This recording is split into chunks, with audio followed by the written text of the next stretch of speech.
In this video, we're going to show you evidence that the Syrian government was framed in the chemical weapons attack of August 21st, 2013. We're going to explain why they were framed, and we're going to propose a course of action. The use of chemical weapons on civilians in the Syrian conflict was a crime against humanity. As such, it should be the subject of a real criminal investigation, and those responsible should be brought to justice. However, if the US and NATO have their way, that's not going to happen. In their book, a simple accusation is as good as a conviction, and therefore there's no point providing any real evidence. Let's just skip right to the missile strikes, shall we?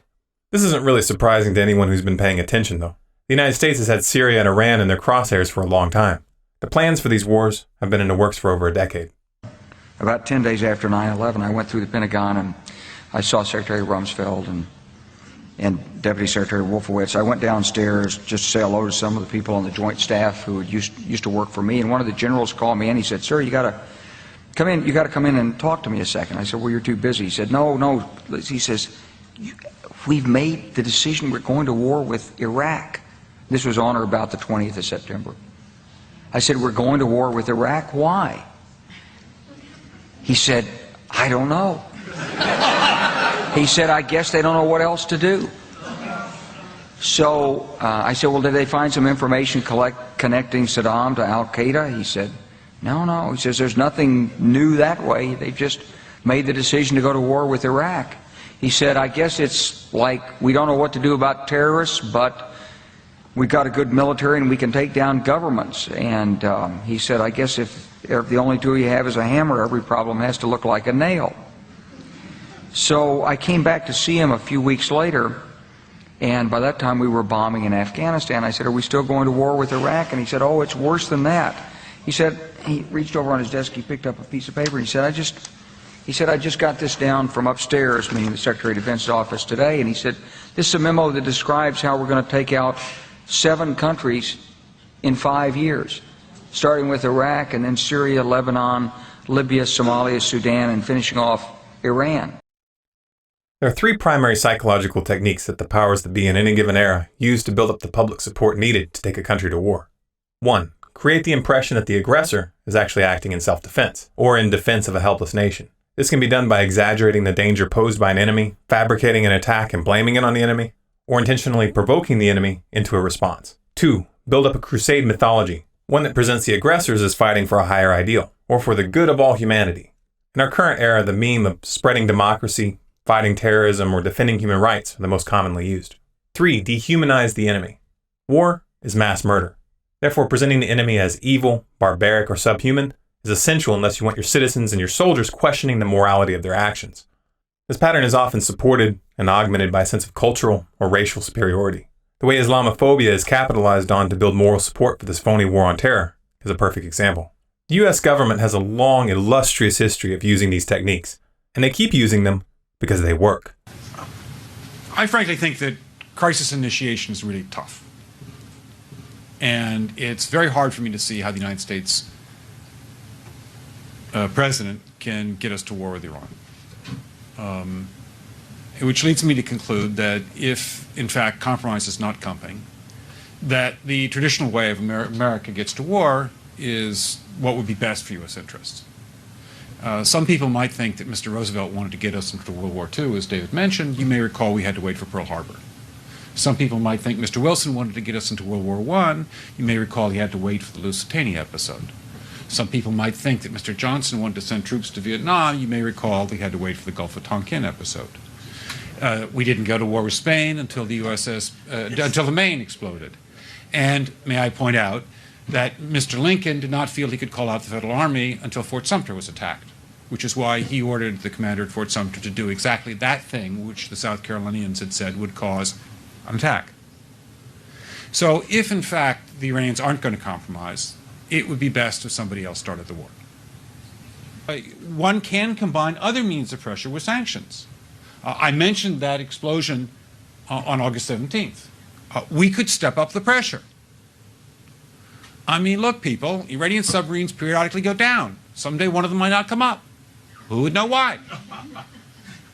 We can do a variety of things if we wish to increase the pressure. I'm not advocating that. But I'm just suggesting that this is not a either-or proposition of, it's just sanctions has to succeed or other things. We are in the game of using covert means against the Iranians. We could get nastier at that. The United States has been trying to get Iran under its thumb for a long time. In 1953, the CIA and the UK's MI6 organized a coup to topple the democratically elected Prime Minister of Iran, Mohammad Mossadegh. They then installed the Shah as their puppet. The Shah, who just also happened to be a brutal dictator, ruled until 1979, when he was overthrown during the Iranian Revolution.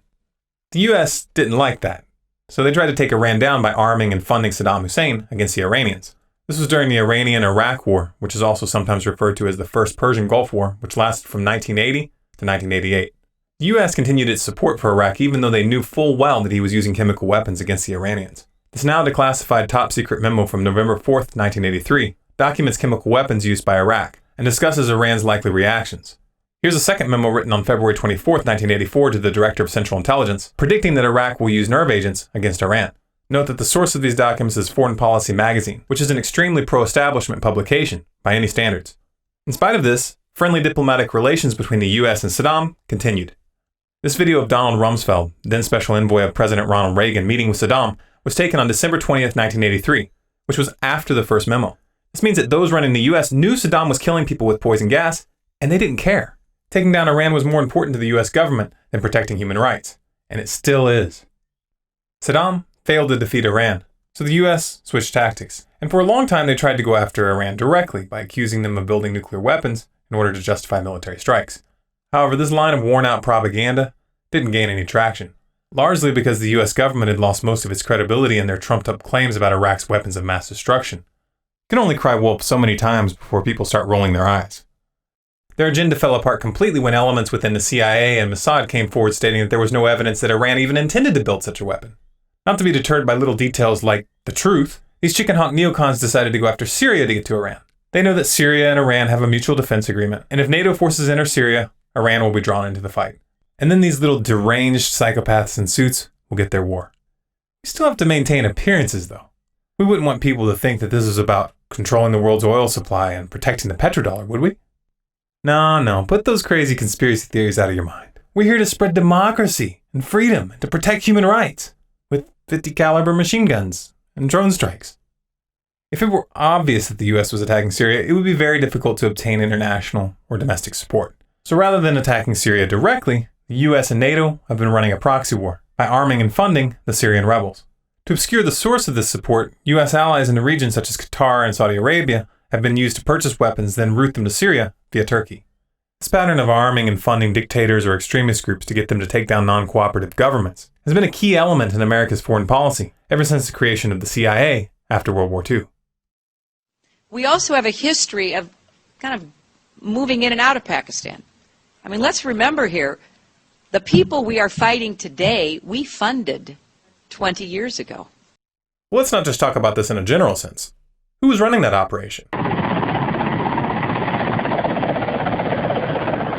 U.S. National Security Advisor Brzezinski flew to Pakistan to set about rallying resistance. He wanted to arm the Mujahideen without revealing America's role. On the Afghan border near the Khyber Pass, he urged the soldiers of God to redouble their efforts. We know of their deep belief in God, and we are confident that their struggle will succeed. That land over there is yours. You'll go back to it one day because your fight will prevail and you'll have your homes and your mosques back again because your cause is right and God is on your side. Just in case you're thinking that this is irrelevant to our current situation, we should point out that Zbigniew Brzezinski is an acknowledged friend and mentor to Barack Obama. He has proven to be an outstanding friend and somebody who I've learned an immense amount from. And for him to support me in this campaign and then be willing to come out here to Iowa is a testimony to his generosity. So if everybody could please give Dr. Brzezinski another round of applause. History proves that these dictators and extremists that the US government installs are disposable, and the very qualities that made them useful against enemies are later used to demonize them, thereby providing the justification for a full-on invasion. This should be taken as a warning to those rebel groups that the US is using to destabilize Syria right now. Now, who are these Syrian rebels? This Free Syrian Army that the US government so vocally supports? Well, while the West has tried to paint them as local freedom fighters, the reality is that the conflict has attracted foreign jihadists from multiple countries, many of whom openly declare their intent to replace Assad's secular government with Sharia law. Numerous mainstream reports are already surfacing of Sharia-motivated atrocities committed by the rebels. These reports are backed up by video footage that's far too graphic for me to show here. If you do a Google search, you can find videos of men being beheaded and women being shot. Yet the US government isn't deterred by these details. They still want these extremists to topple the Syrian government. Funny, isn't it, how they require FBI background checks to buy a deer rifle in the States?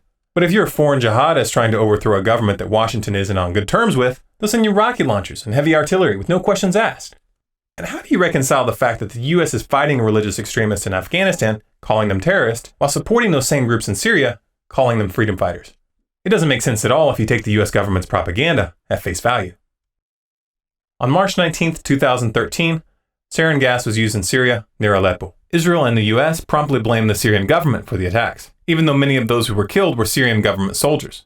Obama began talking about the event as a red line that had been crossed, and the warmongers began their saber-rattling in earnest. However, the UN insisted on investigating the issue themselves, and on May 6, 2013, UN investigator Carla Del Ponte went public stating that evidence from their investigation indicated that it was the Syrian rebels who had used the sarin gas, and that there was no indication that the Syrian government had launched any chemical attacks whatsoever. Russia's UN ambassador Vitaly Churkin agreed with Del Ponte after Russian experts visited the location where the projectile struck and took their own samples of the material from the site. Those samples were then analyzed at a Russian laboratory certified by the Organization for the Prohibition of Chemical Weapons. According to the lab results, they found that the presence of hexogen, utilized as an opening charge, and which is not used in standard chemical munitions, pointed to the attack being launched by the rebels. Rather than cover this development, the mainstream media did what they always do when they don't want the public to look at something. They simply changed the subject. Now, of course, the fact that the US-backed rebels had attempted to frame the Syrian government in order to build support for a NATO invasion would be bad enough. They were trying to start a war of aggression. But let's remember that sarin gas was in fact used, and the United States is supporting those who used it. That makes them an accomplice. You would think that the US would withdraw its support after such an event, but it didn't. In fact, it increased it. In July, the US began openly discussing, quote, kinetic strikes against Syria, as if their lies hadn't been exposed. This, of course, brings us to the attack on August 21, 2013, where they attempted once again to frame the Syrian government for the use of sarin gas, and once again, they got caught. The first wave of media coverage tried to pin the attack on the Syrian government, and the US and France instantly came out condemning Assad. By August 24th, the Pentagon had already announced plans for missile strikes. But even as they did, their story was already falling apart. The Syrian army came forward that same day with footage to back up their report that they had uncovered a massive chemical weapons cache in rebel tunnels in the Damascus suburb of Jobar. This is the exact neighborhood where the chemical attack took place. Then witnesses came forward with this video footage showing the rebels preparing what appears to be crude chemical weapons rockets for an attack. If you look closely at these rockets, you'll see that the device shown is clearly improvised. This isn't a mass-produced military-grade munition like Assad would have. This is homemade. Reuters acknowledges in this article that photos of rockets matching the description in this clip are currently being examined by experts. These experts say that the rockets in the pictures that they have are, quote, relatively basic with crude stabilizing fins. They also say that they, quote, bear a striking resemblance to devices found elsewhere in Syria in the aftermath of much smaller suspected attacks, end quote. If that's the case, and if the UN and Russia have evidence that the rebels were the ones who were behind the first chemical weapons attacks back in March, then what does that tell us? Let's put this case together as a district attorney might when deciding who to prosecute for a crime. Let's establish motive, means, opportunity, and evidence. These are the elements you need to reach a guilty verdict in a court. Who had motive? Not the Syrian government. The Syrian military has been making strong gains this past few months. They didn't need to use chemical weapons. Furthermore, they knew full well that the US and NATO were looking for any excuse to invade, so the last thing that they would want to do is give them that excuse. The rebels, on the other hand, do have motive, since they knew that they could count on the Western media to spin the story in their favor. And that's exactly what's happened. But did the rebels have the means and the opportunity? Actually, yes, they did. On May 31, 2013, security forces in Turkey found a 2-kilogram cylinder filled with sarin gas after searching the homes of Syrian militants. On July 7th, the Syrian army went public about a chemical lab that they had found belonging to rebels in the city of Banias. In terms of evidence, everything that has been released to the public so far points to the rebels being behind the attack. If the US government has any real evidence to support their side of the story, why don't they produce it? The so-called intel document that they released on August 30th to justify their position doesn't contain any evidence at all. It's just a statement of opinion. They're talking about bombing a nation, taking us into a war that will most likely spin out of control, drawing in Iran, Russia, and China, just based on their word. Both Russia and China have openly sided with Syria and Iran, and Russia has warned that thermonuclear war could result if the US continues down this path. We're talking about World War III here. This is not a game, people. This is by far the most dangerous crossroads we have ever come to in living history. If we let these psychopaths continue taking us down this path, the consequences are too horrific to even contemplate. We've been trying to warn people where we're headed and trying to show you that there's no political solution that will turn the US government around. Voting the bums out is not going to work. The people are going to have to take the power that they've handed over to these madmen back, directly. The first stage of the revolution is the ideological revolution. That means that our first job is to wake people up. To achieve this, we must build networks of awareness. It's time to connect the activist groups, the Facebook pages, the bloggers, the alternative media. It's time to build lines of communication that cross these artificial borders of left and right. It's time to find that common ground, that unifying idea that will enable us to face our common enemy, and which will lay the framework for what comes next. We must reach a critical mass of awakening, because that's when these networks of awareness become networks of resistance. Our network must reach into every aspect of society, especially the police and military. The police and military are the enforcement arm of this mafia. Without them, the powers that be have no power at all. We must show them that they're being tricked, that they are not being sent to fight for freedom. Nor do the American people or the Syrian people want this war. Only 9% of the US population support strikes against Syria. 91% oppose it. Who wants this war? A handful of narcissistic psychopaths and useful idiots. You really want to bleed for them? History will remember the real heroes of this crisis as being the ones that had the courage to face this corrupt chain of command and say, no, I will not comply. Some are already making this stand. Don't leave them standing alone. If you want to understand the real reason we're being taken into these wars, please watch The Road to World War III, a video that we released last year predicting the precise chain of events that we're seeing unfold right now. You want to do something to stop this? Watch Revolution and Instruction Manual and put those instructions into action. Then visit the Get Involved section on our website for more information. For more videos like this, subscribe to Storm Clouds Gathering on YouTube. For updates, bonus content, and to influence future videos, follow us on Facebook at facebook.com/stormcloudsgathering. Our Twitter handle is Collapse Updates, and our website is stormcloudsgathering.com.